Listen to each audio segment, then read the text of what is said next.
Welcome to the Assemble Performance Podcast, Episode 2. This is the first video podcast, so thank you if you're watching on YouTube, and thank you if you guys are listening on any of your podcast platforms, so, Spotify, Apple Podcasts, Google Podcasts, everything else. I've got some Q&A for you guys from Instagram, and I have a few people that sent me messages on Snapchat that I'm going to go through. First off, for the people on YouTube, you can see I've got this like wrinkly gray sheet behind me. I really wanted to get this video podcast started, so I, threw up what I could. Um, Next video podcast will probably be better video wise, but we're taking action. Like I said in the last video, take action and learn on the way. Too many people think that things have to be perfect to act, and that is what keeps them from doing anything. So, here we are. I've got the Q&A on my phone that we're going to go over.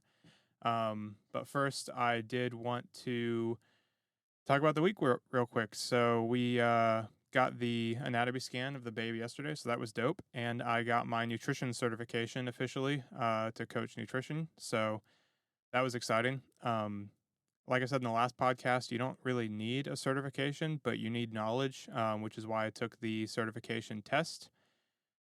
The course gave me a lot of good knowledge, but we talked about that in the last podcast a little bit. So I'm really excited to get into questions. I hope we can get through all the questions. I think we can. So I am going to get right into it. If you guys want to submit a question, send a email through my contact form on the website. I'll post question stickers a few days before I record the podcast on my Instagram. I'll probably post a question sticker on my Snapchat too. You can leave a review on the podcast with a question. Really, however you want to get me questions, just send them in. If you are unsure, then just contact form on my website that'll be linked down below, and you can send a question in, and we will get it answered. So my first question is, what can I do to end evening cravings?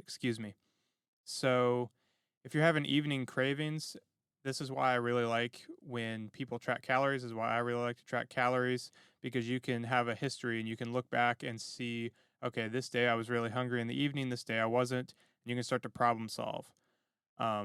Protein and fiber are the most satiating things that you can eat. So maybe you're not getting enough protein, maybe you're not getting enough fiber, maybe you just need to add an extra healthy snack in the mid-afternoon before the evening. So I would want to see your calories and go back and problem solve. Are you not eating very calorie dense foods? Go back. Are you eating very calorie dense foods where you're still hungry, but you've eaten a lot of calories? Maybe you can eat some more whole foods that aren't very calorie dense. For instance, peanut butter, peanuts have a lot of calories. Maybe you could swap those for something a little less calorie. Yeah, that's what I would do. So if you want some more information on this, you could, post a comment with kind of your thoughts on your food if you've been tracking. If not, I would recommend starting to track and maybe having an extra mid-afternoon snack of whole foods. All right. This next question. So also, I did not look at these beforehand. I skimmed through to see how many I had, but I didn't look at these beforehand. So whatever you guys are getting is what I am thinking about right when I'm reading it. So, one take show. So here we go. I've been curious about this for a while. For different types of workouts, I've always been nervous to push myself to see how long or far I can go. I know for running, I've always been someone who mentally says I can only do 4 to 5 miles. How do you change your mindset and push for different types of workouts? Let me know if that doesn't make sense. All right, so what I'm getting from this is you're nervous to push yourself to see how long or far you can go, and you kind of mentally limit yourself on running. So how do you change your mindset to push for different types of workouts? So I think the answer is somewhat in the question. I think pushing for different types of workouts will help you from burning out. For instance, if you go for a 3-mile run every single day and that's all you do, that gets kind of boring. So from a running perspective, I would recommend taking some of your runs and shortening them, maybe doing 20 to 30 minutes, and you do a minute hard, a minute easy, a minute hard, a minute easy. Kind of breaks the monotony up and gives you some speed work, which is really good for, I don't know if you have a specific running goal, if you're just running for general health, but getting some different speeds and paces in is really good.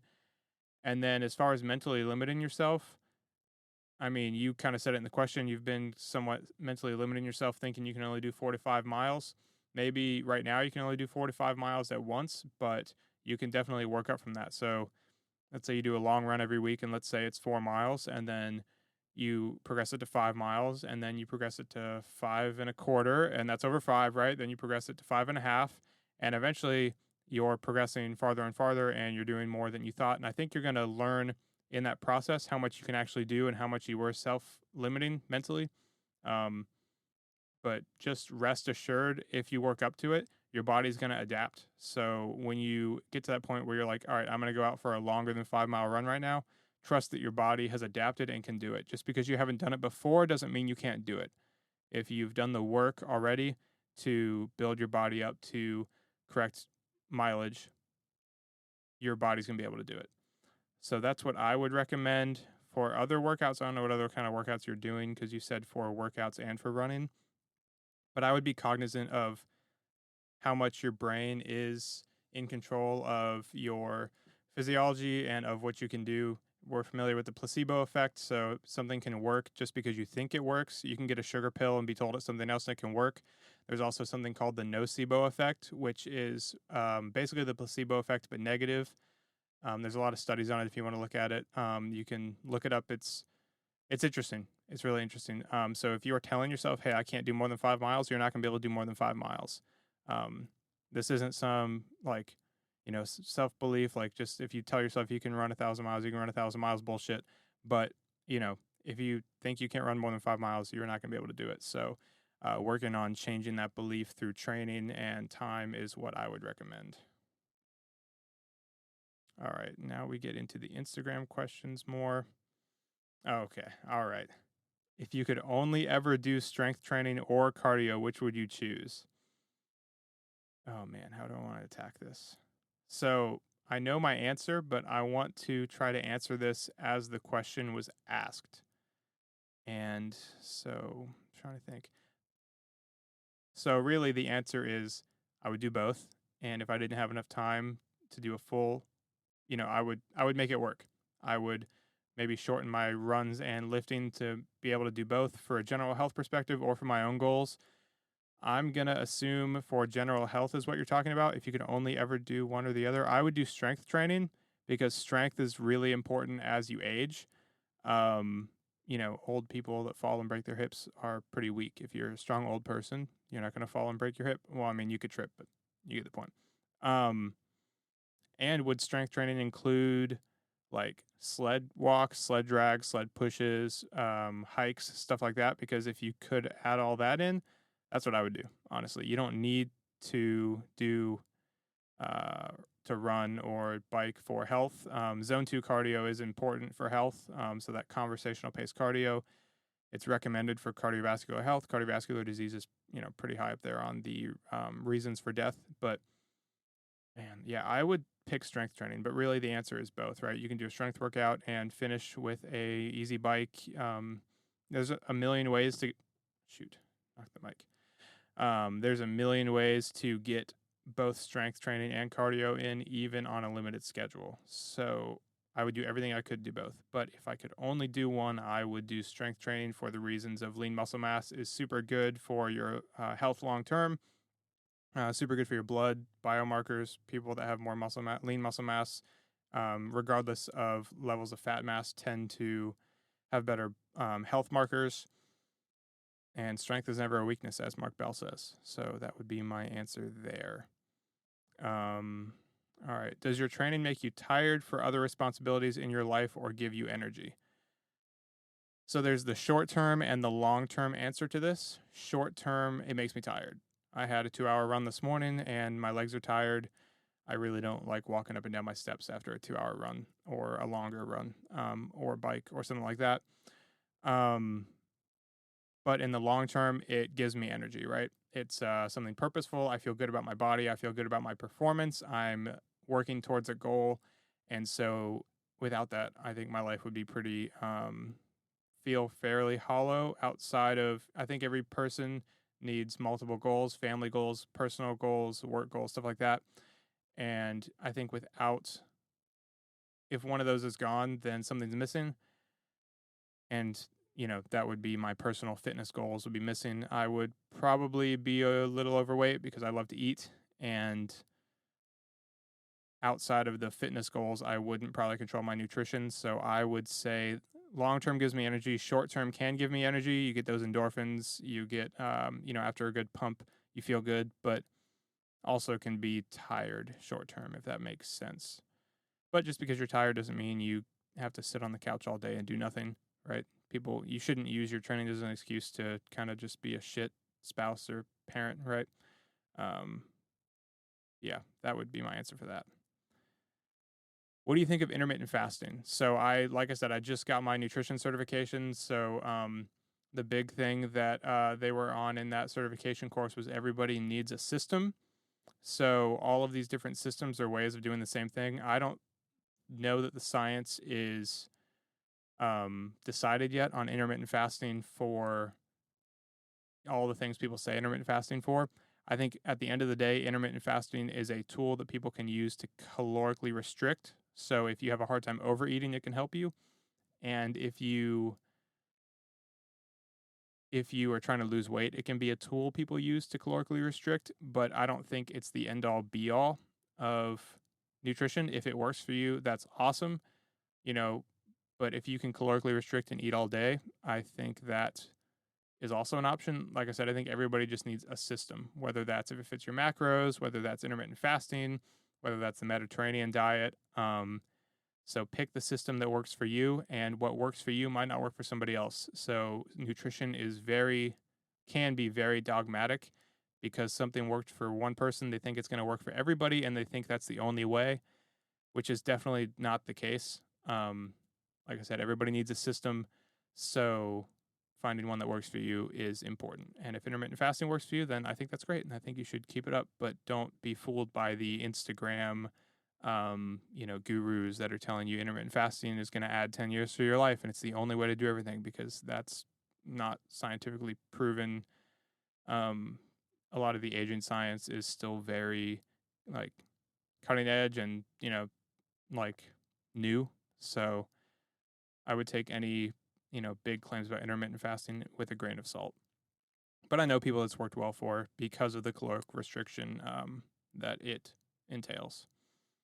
Another nutrition question: what supplements do you take? So I'm going to post on the YouTube video. If I remember, I got to mark this. What are we at? 12:51. I'll mark that. So I'm going to post the Fat Loss Forever pyramid that Lane Norton uses for weight loss. Even if you're not trying to lose fat, if you just take out the caloric restriction part of this, I think it's generally great for an everyday diet. So the Fat Loss Forever pyramid, I'm going to look it up so I can talk about it right now.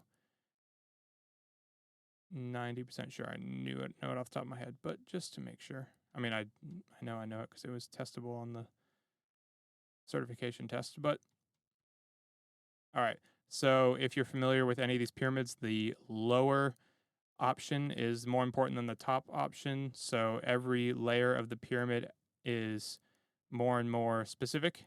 So if you have, say, this is a 7-layer pyramid, so layer 2 is dependent on layer 1, layer 3 is dependent on layer 2, and if you have layer 7 without layer 1, doesn't matter. So from the bottom to the top, you have, creating a when you're creating a diet for fat loss or just in general health.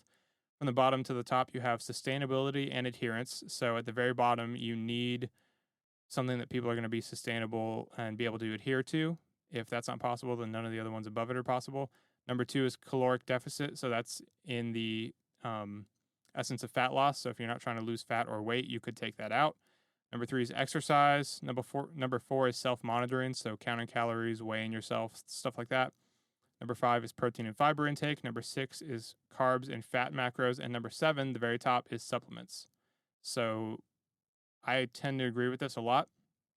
Supplementation is something a lot of people try to fill holes in a shitty diet with. And I don't necessarily think that's the order things should be in. I think you need to focus on a healthy diet.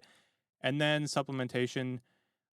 Supplements isn't something that I think is bad if you have the money for it, but especially if you don't have the money for it, I don't think you should be paying for any supplements until you get your diet right. So that is my preface for this. Supplementation is something you do after a great diet is created. I also don't think whey protein should be considered a supplement. A lot of dietitians I know and nutritionists I know consider it a whole food because it is a complete protein and it's very digestible. And a lot of people have a hard time getting enough protein in as is, and protein is essential. So, with that said, what supplements do I take outside of that? I do use whey protein from Thorne and BPN. I don't know if you're asking for companies. I'm not sponsored by any companies, just saying what I take. Um, or if you're just asking what supplements I take. So I definitely take whey protein. I definitely take creatine. Creatine is super important. Very well studied supplement. Definitely recommend creatine. Again, with a good diet to support it as the base. So whey protein, creatine, fish oil, and vitamin D. I work inside, and so I take vitamin D. Um, and then I take BPN's Peak Sleep, changes the way I sleep. I used to take magnesium, that worked great too. So I take BPN's Peak Sleep, it has magnesium in it. I sleep super well taking that. And then I also take BPN's Strong Greens and Strong Reds, basically just powdered multivitamin, micronutrients.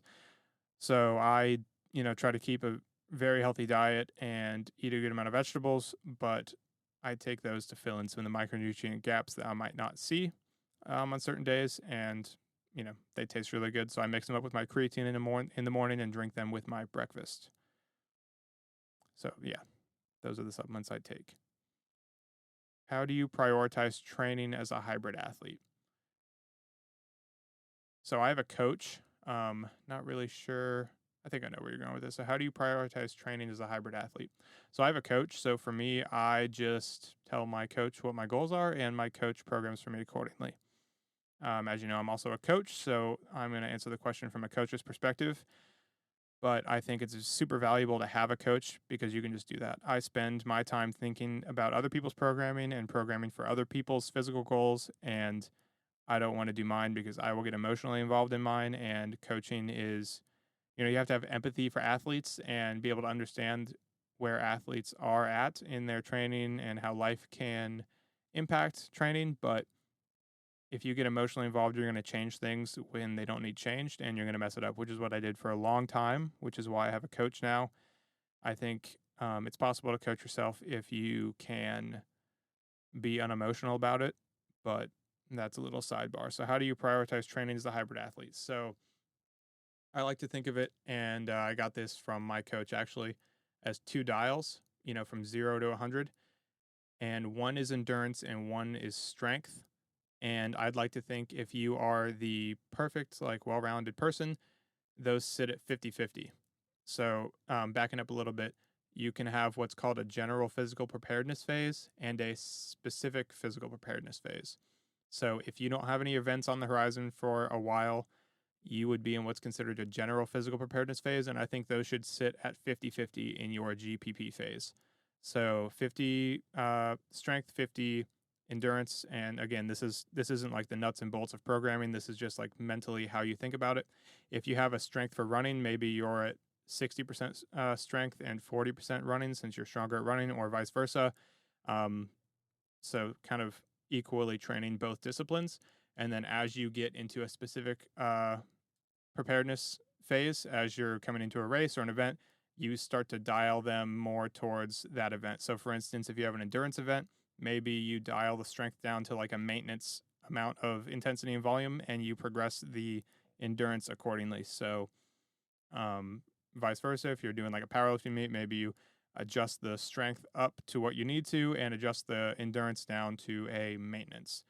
I don't think you should ever do zero on either. I think from a hybrid training perspective, you should have both. And if your endurance event, sorry, not endurance, if your event is a hybrid event, then I think you just adjust them like I said. So every event's going to have a little bit of a bias for each person depending on your strengths. So you want to work a little bit extra on your weaknesses and a little bit less on your strengths.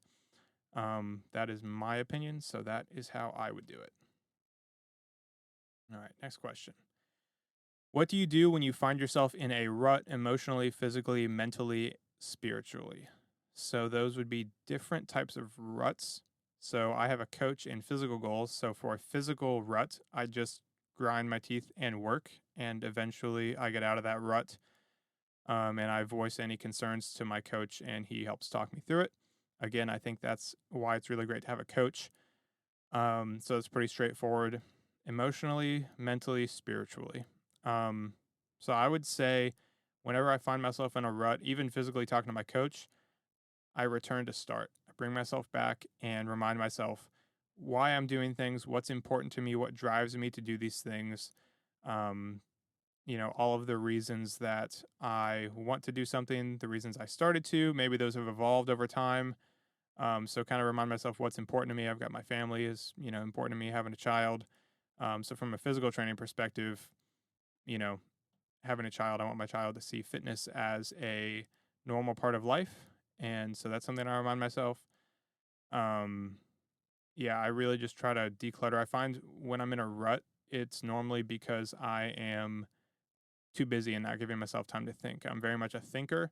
And so if I'm in a rut, I need some time to myself just to process. And again, return to what's important to me and maybe cut out some fluff that, things that I've taken on that aren't serving me, that are just draining my energy. So that would be my answer there. All right. What do you do when you find yourself in a rut? Oh, yeah, I really like this one. I did see this one when I was scrolling through. I have been thinking about this one. Can you still stand out in the fitness and performance scene where PED use is abundant? So, for me, if you're asking about being like an influencer, this is not probably the answer for you because that's not what I'm trying to do. Um, I am first and foremost trying to be a good coach that helps make differences in people's lives. I want to change people's lives. I love getting clients, people I'm helping, getting messages about awesome wins that they've made because of advice I've given them or things I've helped them through, or coaching that I've provided. That's what sets me on fire. That's what I love. So that's where I'm coming at this from.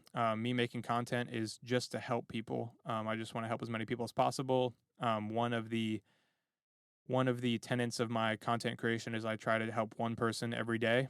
So as coaches, we can take things for granted that we know because we normally hang around people that know everything we know. So for a long time, I didn't post a lot of stuff because I thought everybody knew what I was going to post, but it's become more clear the more people I work with. People have their own lives and they have their own careers, and they don't necessarily know this because most of my time is spent, professional development, learning new things. I've done that for a long time now, and so I've accumulated a lot of knowledge. Definitely not the most knowledgeable, but I've accumulated a lot of coaching knowledge over the years, and sharing that for free with people is going to help them a lot. So that's what I try to do. That's why I've got this podcast and I'm answering the Q&As. I just want to help people. So not coming from an influencer, coming from a coaching, wanting to help people perspective, can you still stand out in the fitness and performance scene where PED use is abundant? I think 100%. I think people want authenticity. I think people are tired of seeing these super jacked, shredded dudes say that, hey, just buy my supplements and eat organs, raw organs, and you're going to be, look like me. And then it comes out that they use steroids, or it never comes out and they're just lying through their teeth. And everybody that's been in the fitness space knows they're on steroids, but they're scamming people out of their dollars, making people think that they can look like them just by buying their supplements or their fit tea or whatever other bullshit that they're peddling. And it's really frustrating to me. It really um, it really spreads body dysmorphia, body image issues that people have because they see all these fucking fitness influencers that say that, oh, just look like me if you buy my fit tea, when in reality they're fucking juiced to the gills. It pisses me off. It really does, if you can't tell. So I think people crave authenticity. I think from a coaching perspective, people don't relate to those people when they look at them online. People relate to coaches that look more normal. And I don't take PEDs, obviously. Um, if I did, I would be much more jacked and much more lean. Um, and so I'm proud of that that I can spread, normal body image, what it looks like to just work really hard. Um, and have normal genetics, not have insane genetics. So I think it's totally possible. I think that a lot of these people online, like, you have to ask yourself what success means to you. So for me as a coach, success doesn't mean having a million followers. Success means helping people, changing people's lives. For instance, this last podcast, the first podcast had 20 downloads, and that fucking pumped me up. Like, I am psyched. Like, if I can help 20 people even a little bit, that's why I do this. Like, I care about every single listener, and I really want to help people. So I don't care about having a million followers, 100,000 followers. Like, obviously, the more followers I have, maybe the more people I can help. But I am talking to a lot of coaches. I'm listening to a lot of coaching podcasts, networking with coaches. And there's coaches that have a million clients or sorry, not clients. God, a million clients, that'd be a lot. They have a million followers on Instagram, and they're like struggling to pay their bills. And there's coaches that have, 2,000, 1,000 followers on Instagram and are bringing in, a ton of money for their business. And like crushing it. Like, imagine if, like, generally the rate for coaching goes anywhere from 100 to like $300 or $400 a month. I mean, there's coaches that charge more, but depending on your expertise and who you work with. So say you have $100 a month that you charge at, the lowest number I gave. If you had 1,000 clients, that'd be a lot, right? So if you think about your follower count in terms of who you can impact directly, like, I'd rather have a small following and impact those people than have a huge following and it just be bullshit, right? Not that you can't have a huge following and impact people, but you don't need it, right? You need to impact the people that you have around you, and fitness is something everybody cares about. They don't have to be any profession. Everybody wants to be healthy. So, yes, long answer to a short question. I think you can stand out where PED use is abundant as long as you're authentically yourself and you don't try to be somebody you're not. That's why I love this long form podcast. It's just having a conversation, and that's what I love to do. Some of the most meaningful things that I have, come to realize in my life, and times where I've helped the most people and been the most helped, has been in conversations. So, that's why I love podcasts. I'm not a huge fan of short form content outside of educational little snippets on TikTok and Instagram.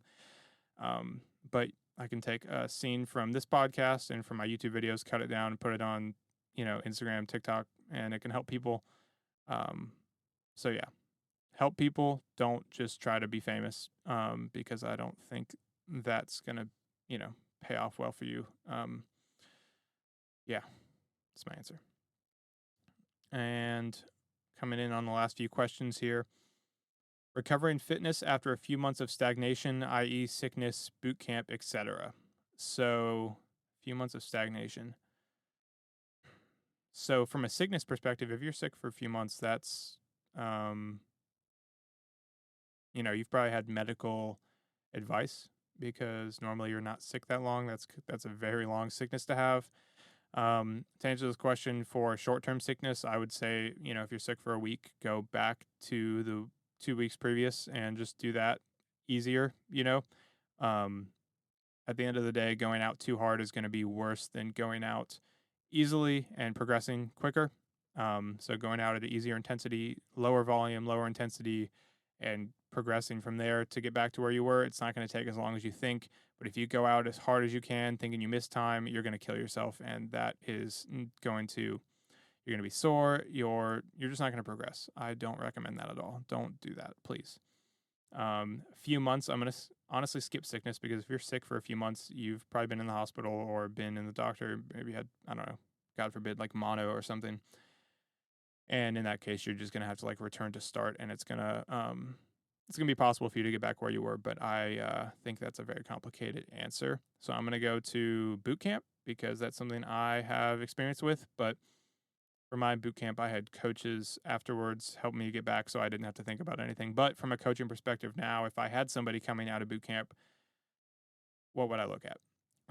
If you're going to some sort of specialized, like special warfare pipeline or something, you most likely have coaches. And so I'm not going to talk about that, because you most likely have coaches or somebody giving you programs or something like that. So, I would look at your fitness tests for whatever you have to do, whether that's on a police academy, fire academy, military, whatever you have to do and ask you about what your goals are for those tests, if you just want to pass them, if you have goals for them. And then I would also ask you what your goals are everyday life, because you might have strength goals, you might have running goals that are outside of your, required fitness tests. So I'd ask you about those. And then we'd do an assessment to see where you are after a few months. And I might ask you some questions about what you did before boot camp. And then it's just going to be slowly progressing.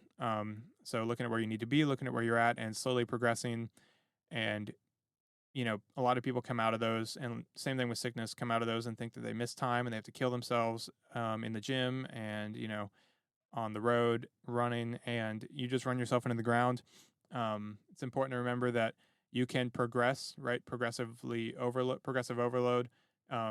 You can progress and your body will adapt and you can get better and better as long as you don't do too much or too little. So there's a range of stimulus that will progress you. And as long as you're within that range, you're going to progress, and it's going to move slowly forward more and more until eventually that range is going to progress you is outside what you're doing. And then you need to move up the weights, the volume, the reps, the distance to get back in that range. So definitely just be cognizant of the fact that if you do too much, it's going to set you back even more. So start conservatively, and you can always be more aggressive with how you add volume and intensity if you need to. But that's my big job as a coach as well, is pulling people back. When I first got a coach, even though I know how to train, I was being pulled back. It's just how how we are, right? As athletes, we just want to do as much as possible. So start conservatively, progress more aggressively if you need to. Look at where you need to be, look at your goals, and progress towards those week to week. And a lot of people overestimate what they can do in the short term and underestimate what they can do in the long term. So, don't overestimate what you can do in 4 weeks, 8 weeks, because if you just stay consistent and conservatively progress over, 3 months, 6 months, a year, you're going to be a totally different person in a year than you are now. If you can just stay consistent and progress consistently. There's a Nick Bear or a BPN podcast that I listened to with his running coach when he ran a sub 250 marathon. What was it? It was consistently good over occasionally great. I love that quote because a lot of people want to go out and kill themselves in workouts. They want to be occasionally great. They want to have these great workouts, but you kill yourself in this workout and then you're sore for a week afterwards and your workouts all suck. Maybe you miss workouts because you're so sore you don't even want to get out of bed. Consistently good just means showing up, doing the unsexy work day in and day out. Consistently good workouts, hitting your paces, getting close to your paces, not blowing things out of the water. And if you're consistently good over a period of time, over 3 months, 6 months, a year, you can be really fucking great on race day, test day, whatever day you're hitting your PRs. But if you just go out and try to have these occasionally great workouts, blow your workout out of the water, say you were programmed to do mile repeats at a 6-minute pace and you did them at a 5-minute pace because you thought you were so fucking hot shit that you were going to do them at a 5-minute pace. And then you're fucking so sore you can't hit your long run and, you miss workouts, and that's not providing any stimulus. That's not providing the stimulus you want, right? If the stimulus is a 6-minute mile for, 4-mile repeats or whatever, then you do that. And then you show up the next day and you do your easy recovery run. You show up the next day, you do your whatever, you show up to your long run, you do the long run, and you get all of this stimulus. And that's cumulatively more stimulus than the one workout at 5-minute mile paces that killed you. So just showing up every day, consistently good over occasionally great. Definitely not my quote, but an amazing one at that. And final question was not submitted to me on anything, but it's something I've gotten a lot of questions about offline the last month. So I just wanted to touch on it. How to find running shoes. I've got a lot of people that hit me up asking me, how do I find running shoes? What running shoes should I get? I always tell people to go to a running store. So, running stores let you try shoes on. And really, you can go back and forth about the best type of shoe, but really the best thing is comfort. So if it's comfortable for you, if they'll let you jog around the store, even step outside and jog down the sidewalk a little bit, that's going to be the best indicator of a good shoe that fits for you. That's not going to cause you injuries. So that is what I would recommend. There is a caveat if you have high arches or really flat feet, they might try to sell you into if you overpronate and have flat feet. I'm not going to speak to high arches because I don't have high arches. But I did have flat feet in high school, or so they told me. I did overpronate, and they put me in a stability shoe. Short-term stability shoes and insoles can help, but long-term they can create dependencies.